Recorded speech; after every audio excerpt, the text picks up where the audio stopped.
Հարգելի նախագահող, հարգելի պատգամավորներ եւ գործընկերներ, նախ ուզում եմ շնորհակալություն հայտնել, որ հնարավորություն են ձեռնվել այս ձևաչափի շրջանակներում ներկայացնել մարդու իրավունքների եվրոպական դատարանի դիրքորոշումը եւ հասարակության ավելի լայն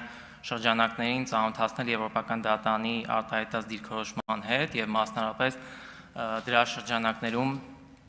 արձանագրված խախտումներին Ֆարմանյանը եւ այլ կնդեմ Հայաստանի Հանրապետության գործով ելույթիս ընթացքում հակիրճ ցանկանում եմ ներկայացնել հիմնական այն թիրախային հարցադրումները, որ բարձրացրել է Եվրոպական դատարանը եւ խախտումների բովանդակությունը, որ արձանագրվել է Եվրոպական դատարանի կողմից։ Մասնավորապես, ինչպես բոլորս գիտենք, 2025 թվականի սեպտեմբերի 18-ին Եվրոպական դատարանը հրապարակեց Ֆարմանյանի եւ այլ կնդեմ Հայաստանի վճիռը։ Դիմումատուները այս գործով գանգատը ներկայացրել էին դեռևս 2011 թվականի փետրվարի 28-ին, իսկ դատարանը գործը կոմունիկացրել էր 2015 թվականի սեպտեմբերին։ Այսպիսով գործով վճիռ է կայացվել գանգատը ներկայացնելուց շուրջ 14 տարի անց։ Եվրոպական դատարանը 3 հոդվածների խախտում է արձանագրել, 2 հոդվածի Կոնվենցիայի երկրորդ հոդվածի եւ 38-րդ հոդվածի, ինչպես նաեւ Կոնվենցիայի երկրորդ հոդվածի թե նյութական բաղադրիչի, թե ընդհանցակարգային բաղադրիչի խախտումներ է արձանագրել։ Մասնավորապես երկրորդ հոդվածի նյութական բաղադրիչի շրջանակներում Եվրոպական դատարանը փաստել է, որ բոլոր մահերը մարտի 1-ի իրադարձությունների ժամանակ վրա են հասել պետության կողմից անհամաչափ ուժի գործադրման արդյունքում, որի կիրառումը բացարձակ անհրաժեշտություն չի եղել։ Դատարանի դիտարկմամբ խնդրող առարկա ժամանակաշրջանում զանգվածային ցույցերի ժամանակ հատուկ միջոցների օգտագործման հստակ օրենսդրական կարգավորումներ չեն եղել եւ դատարանը գտել է, որ մահվան դեպքերը տեղի են ունեցել ոստիկանական գործողությունների վատ պլանավորման եւ իրականացման արդյունքում, որի ընթացքում ամբողջների վերահսկման միջոցները անկանոն եւ ոչ պատշաճ են օգտագործվել։ Կոնվենցիայի երկրորդ հոդվածի ընդհանցակարգային բաղադրիչի խախտման համատեքստում, որը վերաբերում է ըստ էության իրադարձություններին հաջորդող գործի քննությանը, Եվրոպական դատարանը նույնպես խախտում է արձանագրել եւ հստակ մատնանշումներ է կատարել այն առնչությամբ, որ որևէ գործ չի հարուցվել ցույցերի ժամանակ ոստիկանության կողմից անհամաչափ ուժի գործադրման մասով։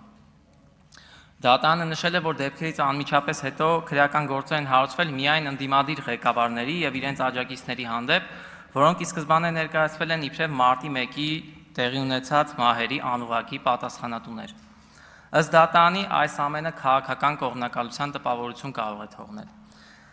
Դատարանը խնդրահարույց է նաև համարել այն, որ մարտի 1-ի քննչական թիմում ներգրավված են եղել ոստիկանության եւ ազգային անվտանգության ծառայության մի շարք քննիչներ, փորձագետներ, իսկ ոմանք ուղղակիորեն իրականացրել են գործով կարևորագույն փորձաքննություններ։ Այս համատեքստում Եվրոպական դատարանը գտել է, որ խնդիրներ կան անկախության եւ անաչառության համատեքստում, քննության իրականացման անկախության եւ անաչառության համատեքստում։ Բացի այդ, Եվրոպական դատարանը հստակ շեշտադրում է կատարել, որ դիմումատները մի քանի ամիս ուշացումով են ճանաչվել որպես տուժող եւ թեկուզ որոշակի նյութեր իրենց փոխանցվել են դիմումատուներին, սակայն միևնույն է նրանք ամբողջ ծավալով հնարավորություն չեն ունեցել գործի նյութերին եւ փաստական հանգամանքներին վարույթի ընթացքին ծանոթանալու։ Դատարանը փաստել է նաեւ, որ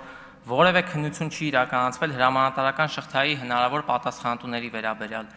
այդ թվում այն բարձրաստիճան սպաների, ովքեր պատասխանատու էին ոստիկանների կողմից ուժի կիրառման, ոստիկանների պատրաստվածության եւ վերջինիս գործողությունների վերահսկման համար։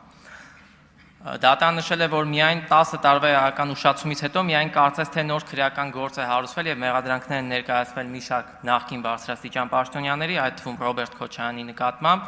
սակայն հետագայում 2021 թվականի ապրիլի Սահմանադրական դատարանի որոշումից հետո այդ մեղադրանքը հանվել է։ Այժմ ավելի մանրամասն փորձեմ անդրադառնալ Եվրոպական դատարանի արձանագրած 38-րդ հոդվածի խախտմանը եւ դրա բովանդակությանը։ Առհասարակ 38-րդ հոդվածի բովանդակությունը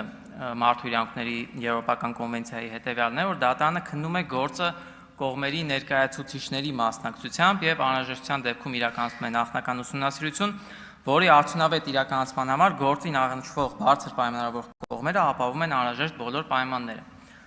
Ըստ էության այս հոդվածը վերաբերում է պետության պարտականությանը համագործակցել Եվրոպական դատարանի հետ, Եվրոպական դատարանին տրամադրել բոլոր անհրաժեշտ նյութերը, որոնք անհրաժեշտ են գործի քննության համար, եւ բացի այդ այն նյութերը, իհարկե, որոնք պահանջում է հենց Եվրոպական դատարանը։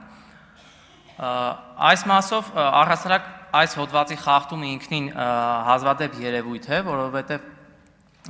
որոնողական համակարգերի հուդոկ որոնողական համակարգի ուսումնասիրություն ցույց է տալիս, որ ընդամենը 53 գործով է նման խախտում արձանագրվել մինչ այժմ տարբեր պետությունների հանդեպ, իսկ առհասարակ Հայաստանի Հանրապետության հանդեպ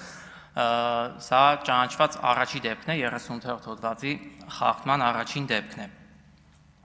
38-րդ հոդվածի խախտման համատեքստում դատարանը նշել է, որ բացառիկ կարևորություն ունի այս հոդվածը այն համատեքստում, որ պետությունները տրամադրեն բոլոր անհրաժեշտ տեղեկությունները, որպեսզի հնարավոր լինի ապահովել դիմումների պատշաճ եւ արդյունավետ քննությունը։ Դատարանի պահանջով ապացույցներ տրամադրելու պարտավորությունը պարտադիր է պատասխանող պետության համար այն պահից, երբ այդպիսի պահանջ է ներկայացվել, լինի դա դիմումը կառավարությանը կոմունիկացնելիս կամ գործի քննության ավելի հետագա փուլում։ Հիմնական պահանջը այն է, որ պետք է ներկայացվեն բոլոր պահանջված փաստաթղթեր, իսկ եթե նույնիսկ չեն ներկայացվում, պետք է պատշաճ հիմնավորումներ ներկայացվեն, թե ինչու չեն ներկայացվել այս կամ այն փաստաթղթերը։ Դատարանը, Եվրոպական դատարանը հստակ արձանագրել է, որ կոնկրետ փաստաթղթեր են եղել, որոնք պետությունը չի ներկայացրել եւ առհասարակ չի ներկայացրել հիմնավորումներ, թե ինչու այդ փաստաթղթերը Եվրոպական դատարանում չեն ներկայացվել։ Հիշեցնեմ, որ դատարանը գործը կոմունիկացրել է 2015 թվականի սեպտեմբերի 1-ին եւ նույն պահանջը փաստաթղթերը ներկայացնելու ներկայացրել է 2016 թվականի մայիսի 18-ին, այսինքն պետության կողմից փաստաթղթեր ներկայացնելու գործողությունները այս գործի շրջանակներում ավարտվել են 2016 թվականից հետո եւ 2016 թվականին եւ դրանից հետո պահանջ չի ներկայացվել։ Դատարանը հստակ պահանջել է բոլոր փաստաթղթերի պատճենները, ներառյալ քննության ընթացքում իրականացված բոլոր դատաձգաբանական եւ այլ փորձաքննությունների արդյունքները եւ խորհրդարանական փաստահավաք խմբի կողմից պատրաստված բոլոր փաստաթղթերը։ Սակայն դատարանը արձանագրել է հետագայում, որ օրինակ չեն ներկայացվել Չերեմուխա 7 արդյունքաբեր գնդակների երկրորդ բալիստիկ փորձաքննության եզրակացության պատճենը, ինչպես նաև գործի այն նյութերը, որոնք վերաբերում էին նախկին քրեական օրենսգրքի 104-րդ եւ 373 պարագրաֆ 3-րդ հոդվածներով հարուցված գործերին, ինչպես նաև վկաների հարցաքննությունների եւ դեպքի վայրի զննությունները, այդ բոլոր փաստաթղթերը չեն ներկայացվել։ Բացի այդ, հստակ արձանագրվել է, որ խորհրդարանական փաստահավաք խմբի փաստաթղթերը կառավարությունը որևէ կերպ չի ներկայացրել, չնայած Եվրոպական դատարանի պահանջներին փաստահավաք խմբի կողմից հայտնաբերված փաստաթղթերը նույնպես ներկայացնելու ուղղությամբ։ Դրանք հետագայում ներկայացվել են արդեն դիմումատուների կողմից, բայց Եվրոպական դատարանը արձանագրել է, որ դա չէր ազատում կառավարությանը նույնպես այդ փաստաթղթերը Եվրոպական դատարանի պահանջին ի պատասխան ներկայացնելու։ Այսպիսով, եթե հակիրճ ներկայացնեմ, սրանք էին դատարանի կողմից արձանագրված խախտումների բովանդակությունը, ցանկանում եմ նշել, որ սեպտեմբերի 18-ին վճիռը հրապարակվելուց հետո այն դեռևս ուժի մեջ չի մտել, գոյություն ունի եռամսյա ժամկետ եւ դեկտեմբերի 18-ին այն ուժի մեջ կմտնի։ Ուժի մեջ մտնելուց հետո 3 ամսվա ընթացքում պետությունը պարտավոր է յուրաքանչյուր դիմումատուի, գործով եղել է 9 դիմումատու, վճարել 30,000 եվրոյին համարժեք դրամ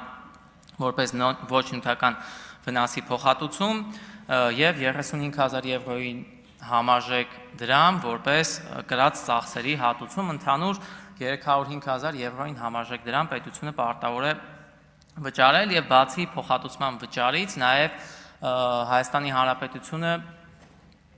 գրասենյակի ակտիվ ներգրավվածությամբ պարտավորություն ունի 6 ամսյա ժամկետում վճռի հրապարակումից հետո ներկայացնել գործողությունների պլան եւ հաշվետվություն ներկայացնել մինչեւ հունիսի 18-ը, տեղեկացնելով վճռով արձանագրված խախտումների ուղղությամբ ձեռնարկված եւ կամ արդեն իսկ